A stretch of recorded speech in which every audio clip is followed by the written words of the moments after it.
আমরা আমাদের প্রতিদিনের অবসর সময়গুলো কেউ খেলাধুলা করে, কেউ গান শুনে, কেউ ফেসবুকিং করে, কেউ আড্ডা মেরে পাস করছি। এই সময়গুলোকে প্রোডাক্টিভ অ্যান্ড ইফেক্টিভভাবে কাজে লাগিয়ে আর্ন করতে পারি। তেমনই একটা প্ল্যাটফর্ম হচ্ছে ফ্রিল্যান্সিং, যেটার মাধ্যমে আমরা আমাদের ফিউচারকে সুন্দরভাবে ডেভেলপ করতে পারি। চলুন সবাই এই সম্পর্কে আরও ভালো জানি।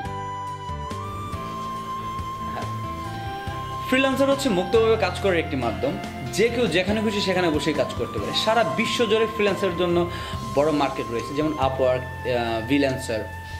সো ফ্রিল্যান্সিং করতে গেলে যা লাগবে তা হলো যে কোনো একটা বিষয় স্কিল। সো এই বিষয়ে আরও ডিটেলস জানার জন্য আগামী 8 ডিসেম্বর বাংলাদেশ কৃষিবিদ ইনস্টিটিউটে DIA আয়োজিত বাংলাদেশের ফ্রিল্যান্সার দিনের সবচেয়ে বড় মিট আপ হতে যাচ্ছে। সো আর দেরি না করে এখনই রেজিস্ট্রেশন করার জন্য ভিজিট করুন www.daffodil.ac/freelancermeet।